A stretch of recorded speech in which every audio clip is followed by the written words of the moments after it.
एक नए विषय की शुरुआत कर रहे हैं। नवरात्रि और आपकी ऊर्जा का संतुलन आप कैसे कर सकते हैं। पूरे साल में 4 नवरात्रि होती है। नवरात्रि का मतलब होता है वह 9 रात्र, वह 9 दिन, वह 9 रात। यहाँ पे दिन की भूमिका बहुत कम है, रात्र की भूमिका बहुत ज्यादा है। ध्यान दीजिएगा, नवरात्रि शब्द का प्रयोग किया गया। तो यहाँ पे जो भूमिका बन रही है ना, वह भूमिका रात्र की बन रही है। 9 दिन भी कहा जा सकता था, लेकिन इसे हर जगह नवरात्रि नामक शब्द से प्रयोग किया है। और पूरे साल में 4 नवरात्रि होती है, जिसमें पहली नवरात्रि चैत्र मास की होती है, जो आपके मार्च अप्रैल महीने में शुरुआत होती है। कभी 20 मार्च को होता है, कभी 25 मार्च को होता है, कभी 30 मार्च को होता है। और अप्रैल के इर्द गिर्द में फर्स्ट वीक सेकेंड वीक में जाके ये समापन हो जाता है। कभी कभी अप्रैल में भी चला जाता है। दूसरा होता है अश्विन नवरात्र, जो कि आपको सितंबर अक्टूबर में मनाया जाता है। उसकी चर्चा सबसे ज्यादा होती है। अश्विन नवरात्रि की जो चर्चा होती है, क्योंकि इसका प्रचलन सबसे ज्यादा आपके बंगाल में दुर्गा पूजा के रूप में आप मनाते हैं। इसमें बहुत ज्यादा धूमधाम होती है। इस धूमधाम के कारण जो है सबको पता है कि नवरात्रि जो दुर्गा पूजा है, अश्विन महीने वाला, वो ही है। और बाकी तो नवरात्रि कोई मायने नहीं रखती है। क्यों? ये उत्सव हो जाता है। बाकी जो 3 नवरात्रियां होती हैं, इसमें उत्सव बहुत कम होता है। और 2 गुप्त नवरात्रि होती है। एक चैत्र नवरात्रि, अश्विन नवरात्रि, और 2 गुप्त नवरात्रि। 2 गुप्त नवरात्रि में एक होता है आपका जनवरी फरवरी में, जब आप सरस्वती पूजन सुने होंगे ना। सरस्वती पूजन जो शुरुआत होती है, सरस्वती जी की उत्पत्ति मानी जाती है पंचमी को। वो अभी नवरात्रि होती है जो कि गुप्त नवरात्रि होती है। और एक नवरात्रि होती है आपके जून और जुलाई महीने, यानी हर 3 3 महीने पे एक नवरात्रि आती है। दो प्रचलन में है, एक सबसे ज्यादा प्रचलन में है, दूसरा अभी जो जस्ट रिसेंट भी आने वाला है चैत्र नवरात्रि, या कम प्रचलन में। लेकिन सबसे ताकतवर जो कहा जाता है ऊर्जा का नया संचार, ये चैत्र नवरात्रि में ही हो। बाकी जो नवरात्रियां हैं, हर नवरात्रि की अपनी एक एक भूमिका है। उनका हर एक की अपनी विशेषता है। लेकिन चैत्र नवरात्रि की जो मुख्य विशेषता है, यह है नए सृजन का। अब देखिएगा कि जस्ट इस नवरात्रि के पहले जितने नेचर में पेड़ पौधे थे, सारे पेड़ पौधों के पत्ते झड़ गए। सब पेड़ पौधे क्या हो रहे हैं? नए आ रहे हैं। तो नव सृजन हो रहा है यहाँ। तो आपकी ऊर्जा का नव सृजन होने का जो सबसे बेस्ट होता है पूरे एक साल में, वह जो होती है वो चैत्र नवरात्रि होती है। कुछ शास्त्रों में जो है सृष्टि की उत्पत्ति या सृष्टि की रचना का दिन जो है चैत्र नवरात्रि की पहली तिथि को मानी जाती है। ब्रह्मा जी ने जब इस सृष्टि की रचना की, वह जो दिन था वह चैत्र नवरात्रि की पहली दिन थी। और इसी चैत्र नवरात्रि में भगवान श्री रामलला का जन्म भी हुआ था, जो कि नवमी तिथि को पड़ती है, जो आप रामनवमी के नाम से जानते हैं। पूरे साल का जो है सबसे ज्यादा ध्यान, साधना, व्रत, उपवास, ऊर्जा को संतुलित करने का जो समय होता है, वह आपका ये चैत्र नवरात्रि होती है। कारण ये रहता है कि इस मौसम में नेचर जो है अपना रूप बदलता है, और आपकी शरीर भी अपना रूप बदलती है। अब आप सोचेंगे कि शरीर कैसे रूप बदलती है भैया, शरीर कैसे अपना एक पूरा लेयर उतारता है। तो आप वाच कर लीजिए, अभी मार्च चल रहा है, अभी जस्ट 15 20 दिन पहला महीना दिन पहले से आपकी स्किन में ड्राइनेस हो रही है। और जब आपकी स्किन पे ऐसे झाड़ेंगे ना, तो आपकी स्किन से क्या निकलेंगे? डैंड्रफ नुमा स्किन के लेयर निकलता है। शरीर क्या कर रहा है, अपने आप को नए सीजन में ला रहा है। अब वॉच कर लीजिएगा, पूरा फरवरी महीना से शुरू हुआ है, जिस समय से मौसम में पत्ते झड़ने शुरू हुए, उस समय से आप नहा के निकलेंगे पूरा ड्राई हो जाएगा।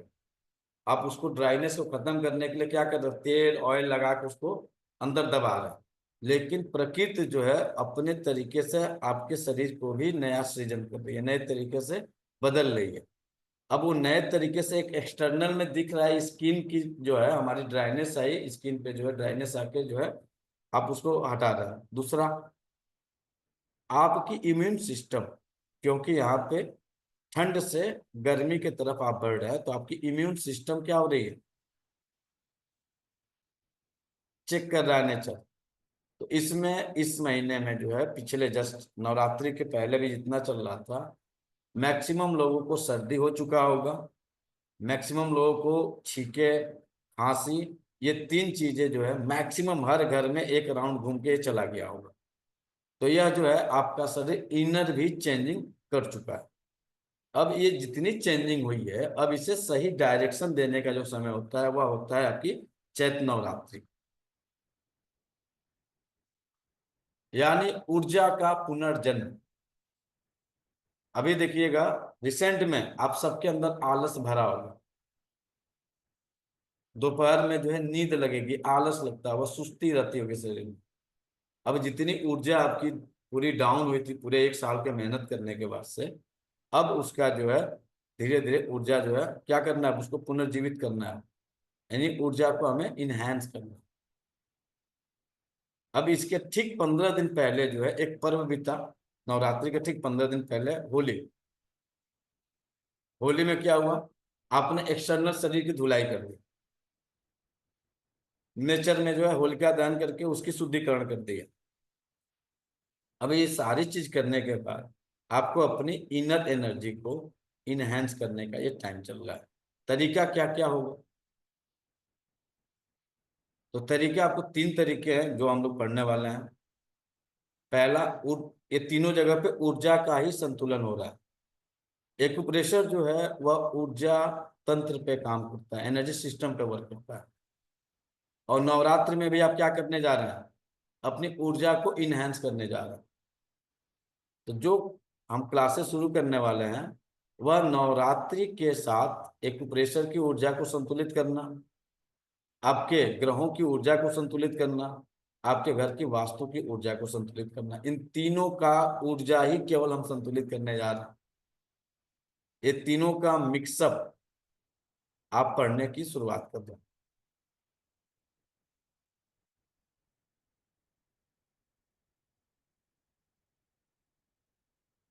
अब इन जो आपके चारों नवरात्रि है, इनकी थोड़ी सी विशेषता, उसका भाव, उसकी प्रमुख तिथि जो होती है उसको थोड़ा सा इच्छा है तो नोट कर लीजिए। पहला है चैत्र नवरात्रि, जो कि बसंत ऋतु में आता है। सबकी अलग अलग विशेषता है। पहली है चैत्र नवरात्रि, बसंत ऋतु में आती है। यह नौ सृजन, नौ वर्ष पुनर्जीवन के लिए समर्पित। इसमें जो है आदि शक्ति जगदम्बा के 9 रूपों की पूजा होती है, और इसमें मुख्यतः विशेष जो होते हैं प्रभु श्री राम होते हैं। विशेष आराधना पूजा जो होती है, रामनवमी का बहुत बड़ा उत्सव होता है। अयोध्या आप जाएंगे तो दिख जाएगा, राम उत्सव का बहुत, जन्म उत्सव जो है बहुत आपको जो है धूमधाम से मनाया जाता है। चैत्र नवरात्रि सात्विक होती है, सतोगुणी होती है।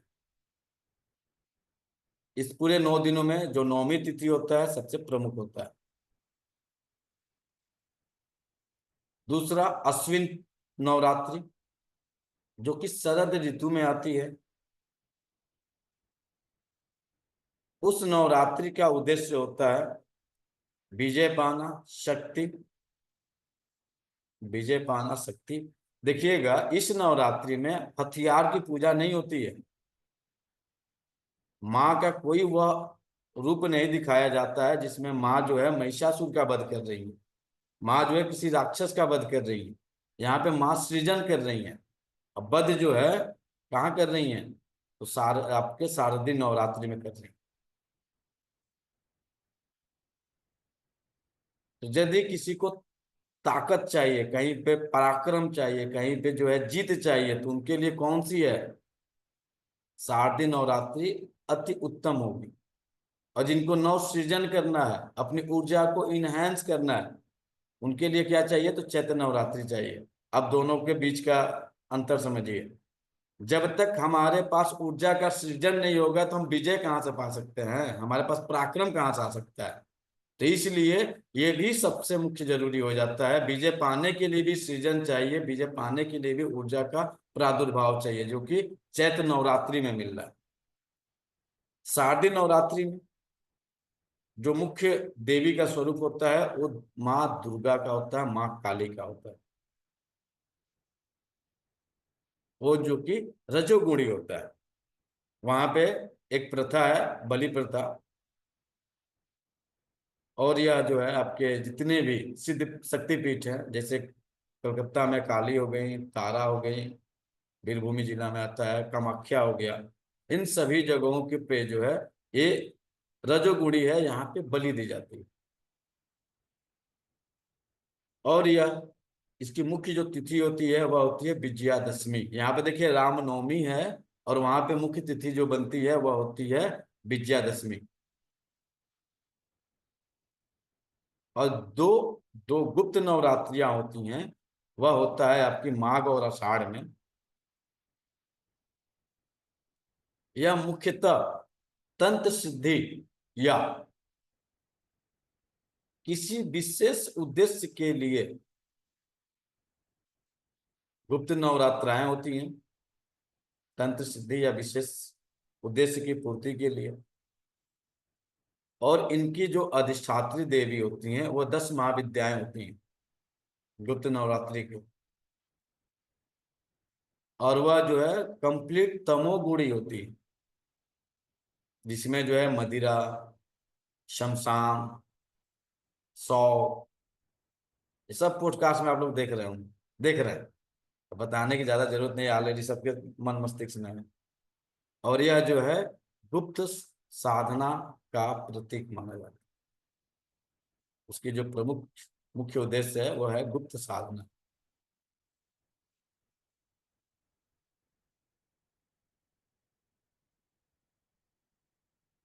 इस साल जो नवरात्रि शुरू हो रही है, 2082 विक्रम संवत है ये, 2082 विक्रम संवत है। अब यहाँ पे जितनी भी आपकी नव सृजन हो रहा है, तो यानी पुरानी चीजों को हमें छोड़ना पड़ेगा, तब तो हम नया करेंगे। तो आप अपने आप को चेक कर लीजिए, हमें क्या छोड़ना चाहिए, नहीं छोड़ना चाहिए। धन छोड़ तो कोई सकता नहीं है, बाकी जिसको जो जो छोड़ना होगा। क्या छोड़ सकते हैं, तो जो आपकी निगेटिव चीजें हैं आप उससे हटा सकते हो।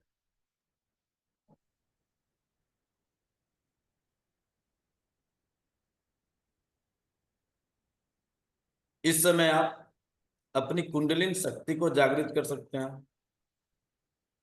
अब कुंडलिनी शक्ति का जागरण का मतलब ये नहीं होगा कि आप थर्ड आई एक्टिव हो गया, बाकी चीजें। आपकी ऊर्जा जब नवसृजन की तरफ जाएगी तो आपके अंदर आलस समाप्त होगा, कार्य करने की क्षमता बढ़ेगी, आपकी ओज बढ़ेंगे, आपका पराक्रम बढ़ेगा, आपका साहस बढ़ेगा, जहां पे आत्म सब कुछ डाउन हो गया, ये फायदा देगा। अब इसके अलावा आपकी सकारात्मक एनर्जी बढ़ेगी, तो साथ में आपका स्वास्थ्य भी सुदृढ़ होगा। तो जितने लोग बीमार चल रहे हैं, तो यह नव सृजन होने का मतलब कि बीमारी का भी जाने का समय आ चुका है, लगभग आप बीमार पड़ चुके हैं। किसी को खांसी, किसी को सर्दी, सबको कुछ ना कुछ हो चुका है, तब उसकी समापन होने की टाइम चल रही है। अब नया नया बीमारी दूर भागेगी। अगला, आर्थिक स्थिति को सुदृढ़ कर सकते हैं। किस नौ दुर्गा में किस दुर्गा की हम साधना करें तो हमारी आर्थिक स्थिति सुदृढ़ हो जाए। क्या करें, कौन सा दान करें, किस दिन कौन सी पूजा करें, एक्यूप्रेशर के किस पॉइंट पे हम अपनी ऊर्जा को संतुलित करें। जो एक्यूप्रेशर के आपको पॉइंट दिख रहे हैं ना, वह मुख्यतः आपके शरीर में 114 मर्म बिंदु होते हैं, जो 114 चक्र होते हैं। जो जितनी भी साधनाएं होती हैं वो सारे 114 चक्रों के ही इर्द गिर्द घूमती है। और अधिकतर हम और आप क्या करते हैं, 7 चक्रों के बारे में ही ज्यादातर हमारे मन मस्तिष्क में है। टोटल मिलके 114 है। 114 में एक आपके शरीर में नहीं है, एक आपके शरीर से ऊपर है, जिसको आप सहस्त्रार चक्रा कहते हैं। आपके शरीर से ऊपर है, जहां पे आपका बाल उठा रहता है। आपके शरीर में 113 ही चक्रा है पूरे शरीर के आवरण में। अब आपके पास ऑप्शन क्या है, यदि आप उस दिन के हिसाब से, जिस देवी का दिन है, वह देवी किस मेरिडियन से, किस ऑर्गन से जुड़ा हुआ है, यानी किस कौन से ऑर्गन की ऊर्जा उस आदिशक्ति जगदम्बा से कनेक्टेड है, और उस कनेक्टेड ऊर्जा का जो है कौन से मेरिडियन है, किस मेरिडियन पे कौन से बिंदु आएंगे, उस बिंदु को यदि हम लोग स्टिमुलेट कर दें, उसकी ऊर्जा को संतुलित कर दें, तो हमारी साधनाएं सफल होने में समय नहीं लगेगा, रिजल्ट हमें अच्छे मिलेंगे। अब मैटर आएगा कि 9 देवी कौन कौन है भैया, मैटर आएगा कि नहीं आएगा। तो जो 9 देवियां होती हैं, पहली हैं शैलपुत्री, दूसरी ब्रह्मचारिणी, तीसरी चंद्रघंटा, चौथी कुष्मांडा, पांचवी स्कंद माता, छठी कात्यायनी, सातवीं कालरात्रि, आठवीं महागौरी और 9वीं सिद्धिदात्री। ये टोटल मिलके 9 देवियां हुई। आपके शरीर में 12 ऑर्गन मेरिडियन है। ज्योतिष में जाएंगे तो आपके मुख्य 9 ग्रह होते हैं, उन ग्रहों से भी इनके अच्छे संबंध होते हैं, उसके हिसाब से आप ट्रीटमेंट कर सकते हैं। और त्रिगुणात्मक सिद्धांत को जब आप देखेंगे तो 27 नक्षत्र होते हैं। तो 27 नक्षत्र को त्रिगुणात्मक बनाइएगा, ट्रायंगल कंसेप्ट में जब जाएंगे तो 9 9 9 कितना होता है, टोटल मिलकर 27। ये 9 9 का जब कॉम्बिनेशन बनेगा, ब्रह्मा विष्णु महेश या महाकाली महालक्ष्मी महासरस्वती, इस ट्रायंगल कंसेप्ट पे जो है यह जाके वहां पे स्थापित होता है। तो नक्षत्र भी यहाँ पे कनेक्टेड होंगे, राशियां भी कनेक्टेड होंगी, आपके भाव भी कनेक्टेड होंगे, और आपके ग्रह भी कनेक्टेड होंगे, 12 मेरिडियन कनेक्टेड होगा। आपके घर की मुख्यतः जो 8 दिशाएं हैं और एक ब्रह्म स्थान है, जिसको मिलकर टोटल कितना हुआ, 9, यह भी कनेक्टेड होगा। बाकी दिशाओं को वास्तु में तो 32 बनाया जाता है, लेकिन एक्यूरेट जो है वह 8 दिशा और एक केंद्र बिंदु, टोटल मिलके यह भी 9 बिंदु बनते हैं। तो वास्तु में 9, एस्ट्रोलॉजी में 9 ग्रह, और यहाँ पे नवरात्रि के 9 देवियां। अब इनका संबंध जब बनेगा तो बड़ी जबरदस्त संबंध बनता है। बनाए, तैयार हैं आप लोग?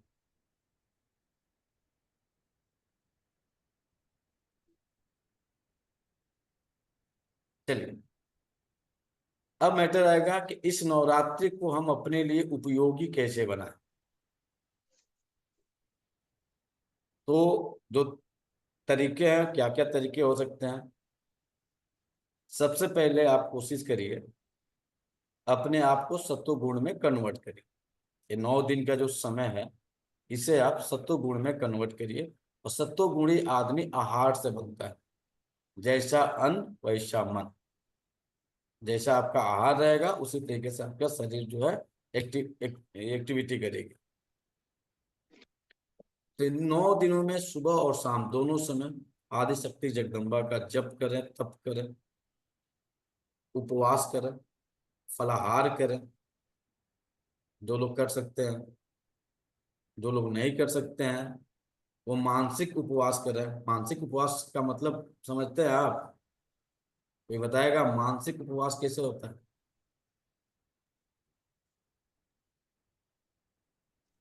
सर आपको मन से सात्विक, यानी सर बुरा क्रोध की, नहीं है। सर पता है? क्रोध, मन से, ईर्ष्या, कर्म से, द्वेष वचन से किसी को हर्ट ना होना। हर्ट ना करना, कुछ 18 बुरे दूषणों से शब्द ना बचना। बोलना। अब आप लोग खुद सोचिए कितने लोग मानसिक उपवास करते हैं कोई है? मेन तो साइलेंस में जाना है। मानसिक उपवास का सबसे आसान तरीका होता है मौन व्रत। हम्म। मानसिक उपवास यानी मौन व्रत। कोशिश करिए ये पूरे 9 दिन जो है कम से कम बात करिए, कम से कम किसी से बोलिए, क्योंकि ऐसी परिस्थितियां बन गई है कि आप घर में रह के मन आप जो है मौन व्रत का पालन नहीं कर सकते हैं। तो उसका एक दूसरा रास्ता है कि जितनी जरूरत हो उतना ही बात करें, जरूरत नहीं हो तो हम ना बात। 9 दिन जो है इसके लिए आप अपने आप को सेट करिए, यदि संभावना आपकी बनती है तो। ये किसके लिए है? तो जो लोग बीमार हैं, जिन्हें भोजन जो है करना अनिवार्य है, यह उनके लिए नियम लागू हो रहा है। बाकी जो है मौन उपवास यदि सब लोग करते हैं, अति उत्तम है। अति आवश्यकता पड़े तो बात करिए, तो मत बात करिए।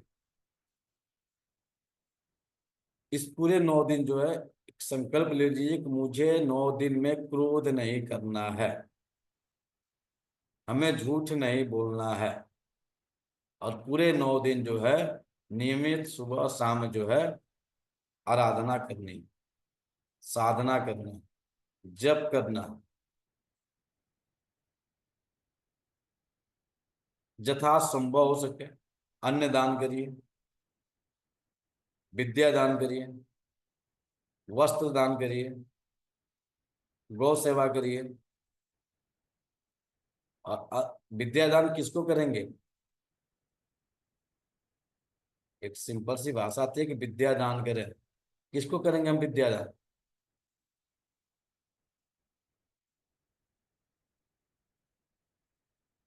विद्या दान किसको किया जा सकता है?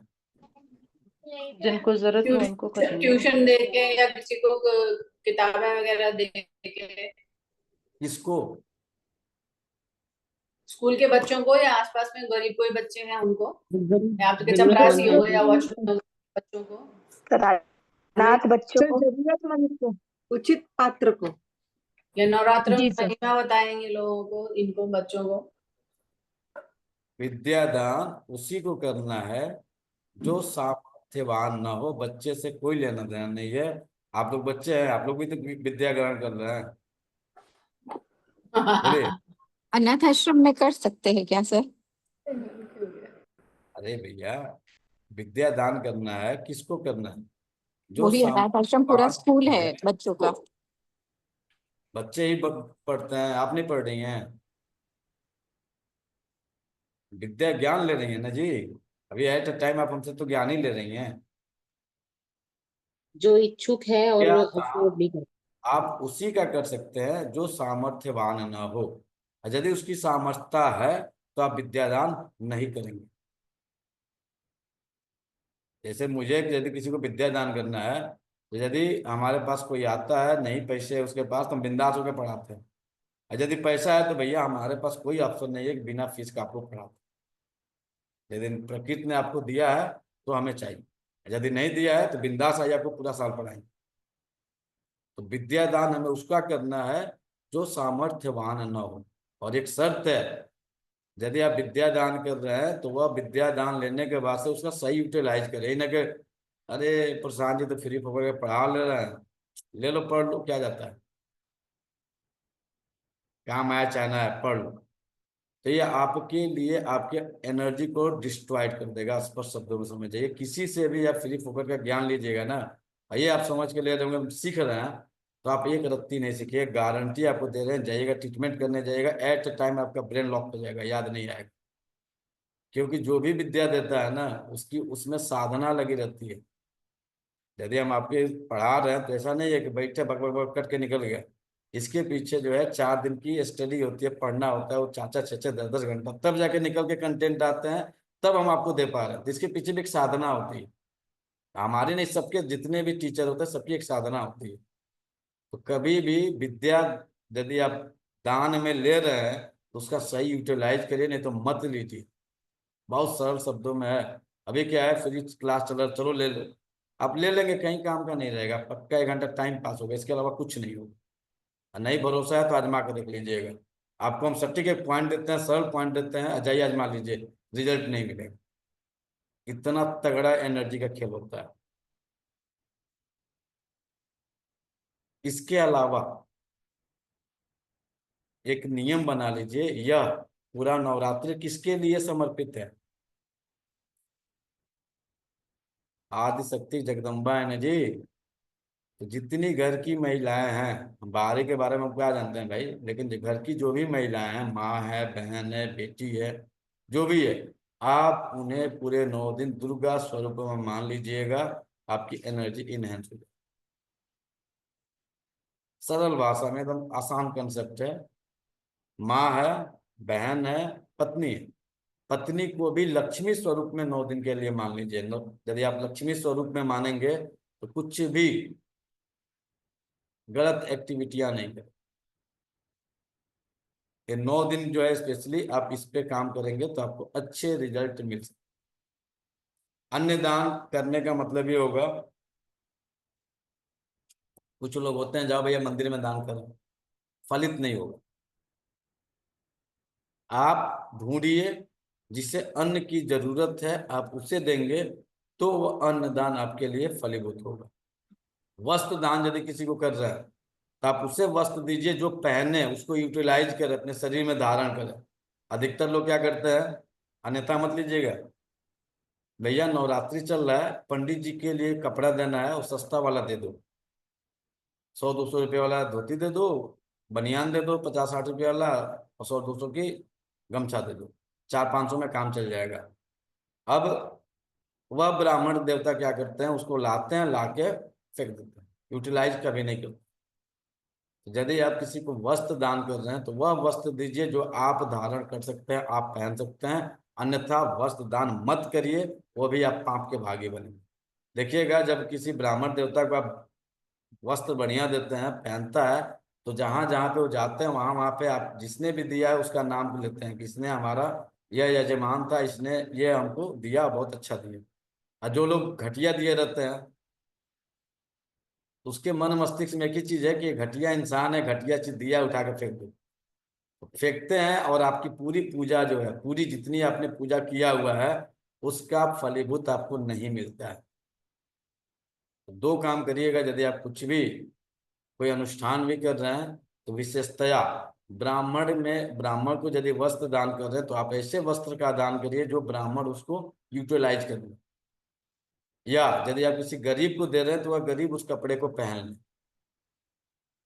ऐसा ना कि कपड़ा हम दान देना था दे दिए, एक रुमाल दे दिए, दान ही तो था दे दिए, कपड़ा ही तो दे दिए। ये भावना से यदि आप करेंगे तो आपको रिजल्ट नहीं मिलेगा, कितना भी कुछ कर लीजिए।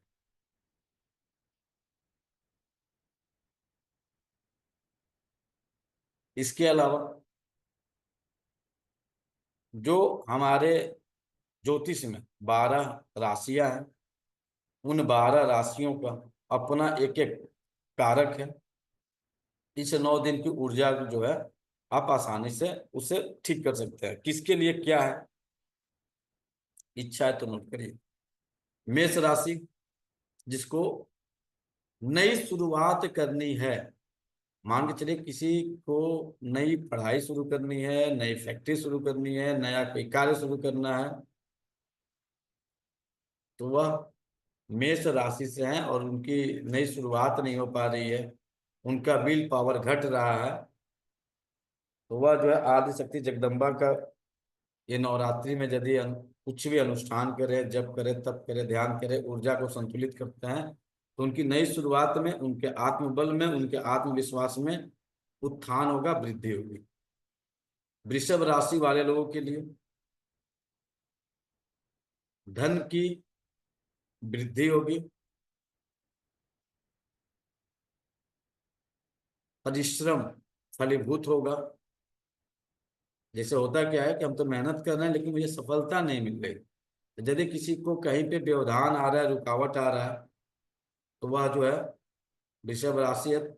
इच्छा है, आप राशि के अनुसार जानना चाहते हैं किस लिए हम स्पेशली आए हुए हैं, क्योंकि आपकी राशि आपके किसी विशेष उद्देश्य के को इंडिकेट करती है। आपने जन्म लिया है तो आपका क्या मुख्य उद्देश्य है, उसी का एक छोटा सा सारांश आपको इंडिकेट करा रहा है।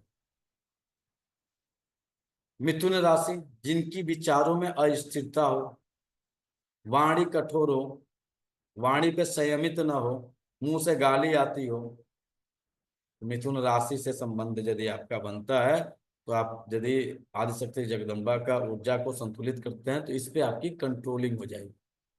गाली देते हैं, गाली देना धीरे धीरे बंद कर दें। कर्क राशि, यह आपके जीवन में पारिवारिक सुधार को लाता है, सुख समृद्धि को लाता है। जिसको जिसको सुख की कमी है, परिवार की कमी है, परिवार की कमी का मतलब क्या होगा, परिवार की कमी का क्या मतलब निकालेंगे? परिवार में और जो जॉइंट फैमिली नहीं है जैसे, शादी हो ना नहीं, पूरी। इनफर्टिलिटी नहीं होना। संतान न संतान न होना। परिवार की कमी का मतलब होगा संतान की कमी होना।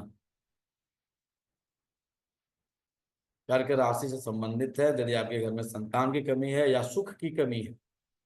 पत्नी तो है, पत्नी का सुख नहीं है। पति तो है, पति का सुख नहीं है। बेटा तो है, बेटा का सुख नहीं है। तो यदि इसकी जरूरत है तब भी आप यदि कर्क राशि से संबंधित हैं तो आपकी ऊर्जा संतुलित हो जाएगी।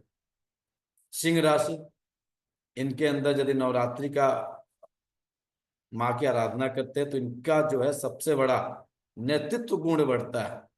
सिंह राशि वाले का आत्मविश्वास बढ़ता है। और सिंह राशि क्या है, सिंह मतलब शेर, जंगल का राजा है, तो उसके अंदर नेतृत्व गुण पाया जाएगा, एक राजा बनने का गुण पाया जाएगा। तुला राशि आपकी सुंदरता को बढ़ाएगा, आपके संबंधों को संतुलित करेगा, संबंधों को मधुर करेगा। वृश्चिक राशि वाले, आपके अंदर गुण रहस्यों की वृद्धि होगी, रहस्यमयी बनेंगे आप। इंसान को रहस्यमयी भी बनना जरूरी होता है। धनु राशि वाले, बहुत सारे लोग होंगे कि जीवन बीत गया और किसी भी धार्मिक स्थल पर यात्रा नहीं की है, कोई भी धाम नहीं की है, पूरा जीवन निकल गया। तो यदि आप धनु राशि से संबंधित है, माँ की आराधना यदि शुरुआत करते हैं तो माँ की कृपा दृष्टि बनेगी, तो हो सकता है कि किसी धार्मिक स्थल पे जाने का आपको मौका मिले।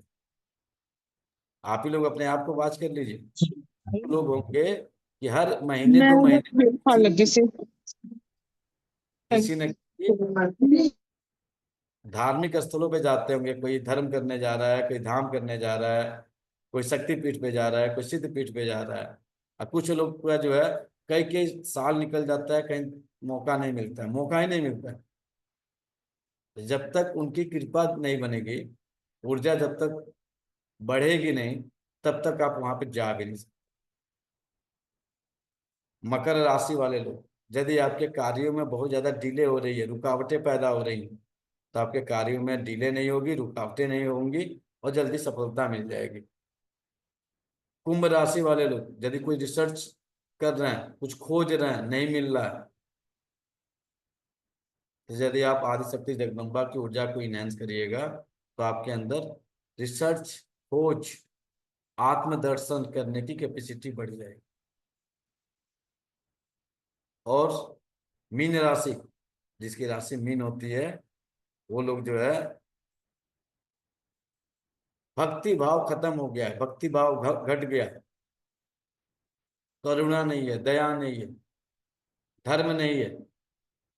यदि आप गलती से भी यदि आपने जगदम्बा की स्तुति, पूजा पाठ जब तक शुरू कर देंगे तो आपके अंदर यह ऊर्जा धीरे धीरे आनी शुरू हो जाएगी। कुछ समझ में आ रहा है? नहीं आ रहा? कोशिश करिएगा तो सब समझ में आ जाएगा। सर धीरे धीरे आपने कहानी नहीं बताई। धीरे धीरे सारी चीजें समझ में आ जाएंगी। चलिए, नौ दुर्गा, कन्या और राशि रहेगी। 9 दुर्गा और वास्तु की 9 बिंदु या 8 दिशाएं। आदिशक्ति शैलपुत्री पूर्व दिशा से संबंधित होती हैं। ब्रह्मचारिणी आग्नेय, चंद्रघटा दक्षिण, कुसमांडा नैऋत्य, स्कंद माता बाबे कालरात्रि उत्तर, महागौरी ईशान और सिद्धदात्री ब्रह्मस्थान। शैलपुत्री पूर्व, ब्रह्मचारिणी आग्नेय, चंद्रघंटा दक्षिण, कुसमांडा नैऋत्य, स्कंद माता पश्चिम, कात्यायनी वायव्य कोण, कालरात्रि उत्तर, महागौरी ईशान और सिद्धदात्री ब्रह्मस्थान से संबंधित होती है।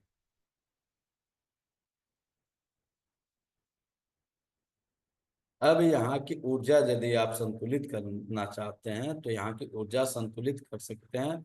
और क्या करके, नवरात्रि में क्या किया जाता है, घर की साफ सफाई होती है, शुद्धिकरण होता है। तो क्यों नवरात्रि में ही शुद्धिकरण होगा, बाकी समय नहीं होगा? इतना वास्तु दोष क्यों क्रिएट हो रहा है? एक पूरे सब कुछ बैलेंसिंग हो रहा है, फिर भी दोष निकल रहा है। और यदि दोष बन भी गया तो दोष को समापन नहीं किया जा सकता, आपको भी पता है। यदि फ्लैट की यदि चर्चा कीजिएगा तो हर फ्लैट कहीं ना कहीं से कटा पीटा है। स्क्वायर में कोई, रेक्टेंगल में कहीं कोई फ्लैट है ही नहीं।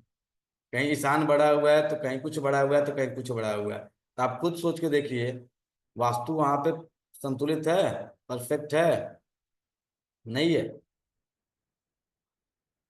तो उस वास्तु को संतुलित करने का एक ही तरीका होता है, घर का शुद्धिकरण करना प्रतिदिन। शुद्धिकरण, और खासकर इन नवरात्रों में कुछ पर्व त्योहार हैं, उन पर्व त्योहारों में स्पेशलाइज करके जो है आप अपने घर की शुद्धिकरण करते हैं। और यहाँ पे क्या हो रहा है, नए सीजन की शुरुआत हो रही है। तो उस नए सीजन में जो है आप हर एक दिशा के अनुसार शुद्धिकरण की अलग अलग प्रक्रियाएं होती हैं। जैसे ईशान कोण, ईशान कोण पे सिखी देवता आते हैं। सिखी को जो है शिव का रूप माना जाता है, और शिव के जटा में जो है माँ गंगा विराजमान है। तो सिखी के लिए जो वहां की ऊर्जा संतुलित करनी होती है तो गंगा जल। दूसरा, सिखी को शिखर माना जाता है, और देवताओं में जितने भी देवी देवता हैं इनका निवास स्थान जो है गौ माता में माना जाता है। कामधेनु गाय के अंदर ये सारी ऊर्जा है, सारे देवी देवता कामधेनु में विराजमान है। तो या तो गौमूत्र या तो गंगा जल से इसका शुद्धिकरण होता है। उसी तरीके से इन 9 बिंदुओं का 9 जो आपके स्थान बन रहे हैं, 8 दिशाओं का जो है, उससे उसी तरीके से अलग अलग ज्यों जो देवी देवता कनेक्ट होते जाएंगे उसके हिसाब से अलग अलग शुद्धिकरण होने की प्रक्रिया शुरू हो जाएगी।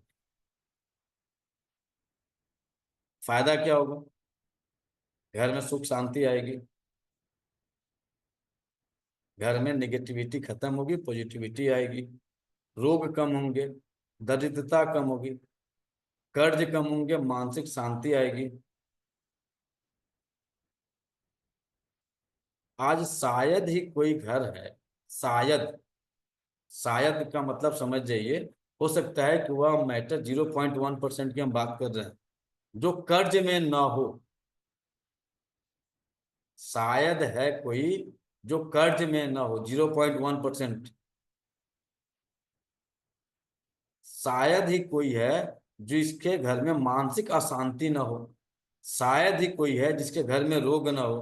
और शायद ही कोई है जिसके घर में जो है सुख के लिए तड़पता हो। शायद कोई है। दिखावे का जो जीवन जी रहे हैं उसके पीछे ये सारे पहलू छुपे हुए हैं। कर्ज छुपा हुआ है, BMW से चल रहे हैं, लोन पे चल रही है। सामने क्या दिख रहा है? BMW। 4 करोड़ का फ्लैट है, पीछे छुपा हुआ है उसकी EMI जा रही है महीने के 1 लाख रुपया।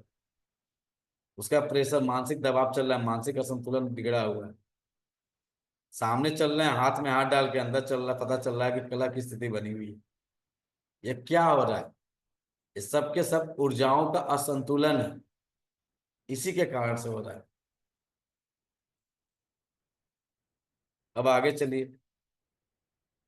अब ये ऊर्जा, यदि हम बात करें, कोई पूछ दे आपसे कि रे भैया तुम एक्यूप्रेशर को नवरात्रि से कैसे जोड़ेगा, वास्तु से क्या लेना देना है, एस्ट्रोलॉजी से क्या लेना देना है नवरात्रि का, कुछ तो लॉजिक होगा। क्या लॉजिक हो सकता है?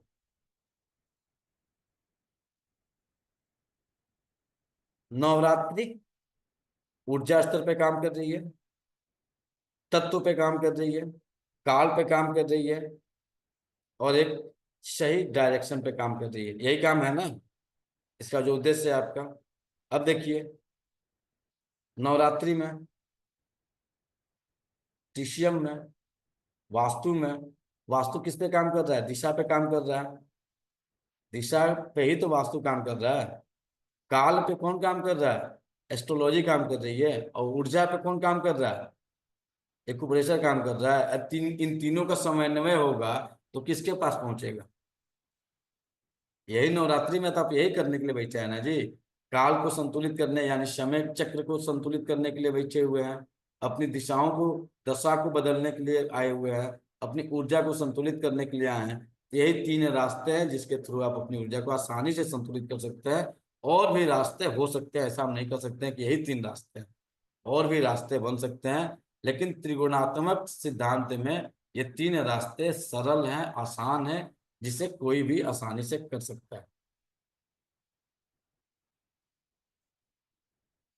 इसके अलावा कुछ खान पान भी है स्पेशली इसके लिए। देखिएगा, खासकर साउथ इंडिया और जो आपके आंध्रा, तेलंगाना, कर्नाटका, इन जगहों पे, फिर से आप चले आइए वेस्ट बंगाल, उड़ीसा, इस नवरात्रि में स्पेशली नीम के पत्ते का यूज किया जाता है। होता है, नीम के पत्ते का यूटिलाइज किया जाता है। क्यों? उसका क्या लॉजिक? कहा जाता है ना कि नीम पे माँ का स्थान है। जनरली आम बोलचाल की भाषा में यही कहा जाता है, नीम पे जो आदिशक्ति जगदम्बा है, पीपल के पेड़ पे जो है वासुदेव जी। नीम के पत्ते में बैक्टीरियो को मारने का गुण पाया जाता है। जब आपको फंगल इन्फेक्शन हो जाता है, जब आपको कोई स्किन डिजीज हो जाती है, तो आपको यही कहा जाता है ना कि भैया आप नीम के पत्ते को उबाल लीजिए और उस पर जो है क्या कर लीजिए, धो दीजिएगा, तो आपकी वहाँ की स्किन जो है ठीक हो जाएगी। जो भी बैक्टीरिया है वो मर जाएंगे, वो ठीक हो जाएगा। दूसरा क्या करते हैं, आप एक काम करिए, नीम के पत्ते को चबा लीजिए, आपका ब्लड प्यूरिफाई हो जाएगा। कहा जाता है या नहीं कहा जाता है?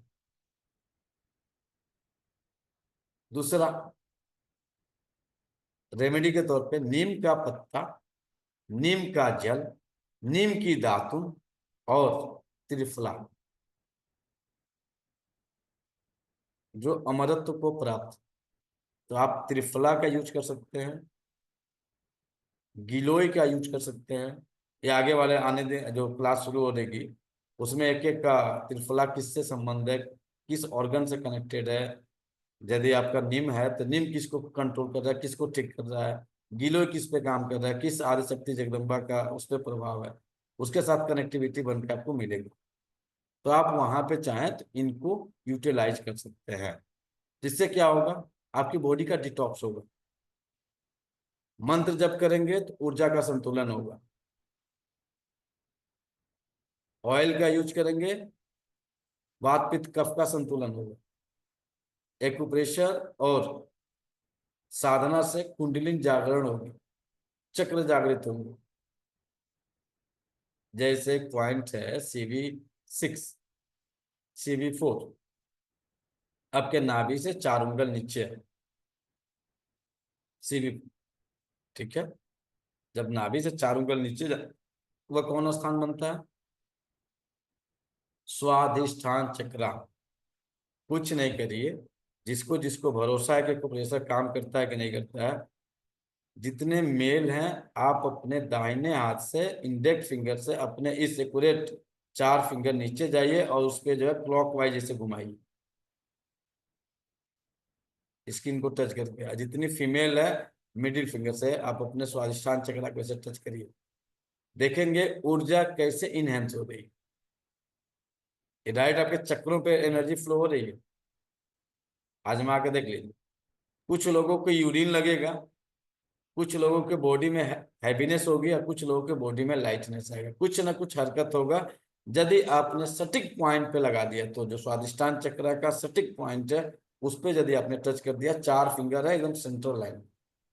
सर राइट हैंड से? इसके अलावा आप इसमें अग्निहोत्र करते हैं, हवन करते हैं, जिससे वातावरण की शुद्धि होती है। ये कुछ तरीके हैं ट्रीटमेंट।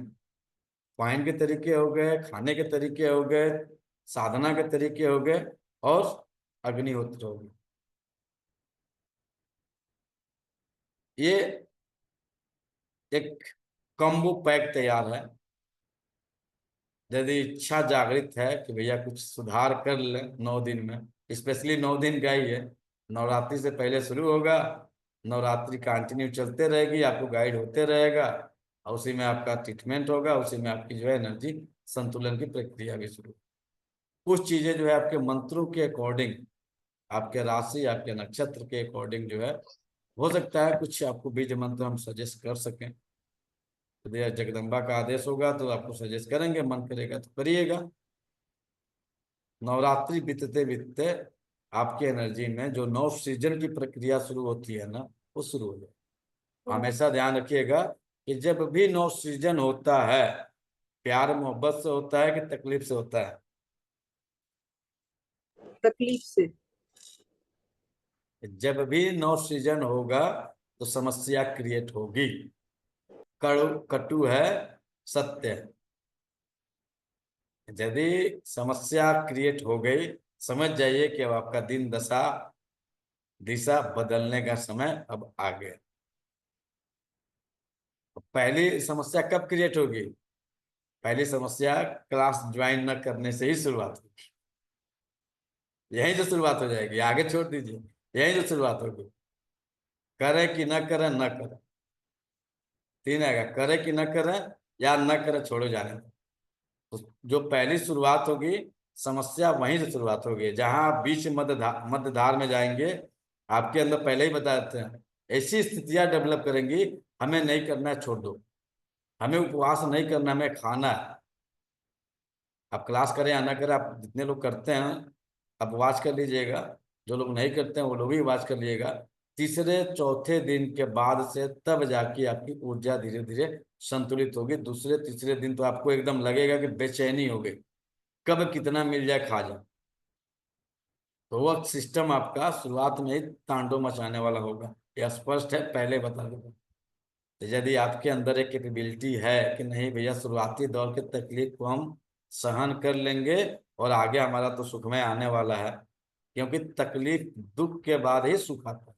तो यहाँ पे पहले ही बता रहे, पहले ही क्रिएशन में ही आपको जो है समस्याएं दिखनी शुरू हो जाएंगी। इतनी क्षमता है बर्दाश्त करने की। क्लास को ज्वाइन करिए, भरोसा करिए, इस 9 दिन जाते जाते बहुत सारी चीजें बदल जाएंगी।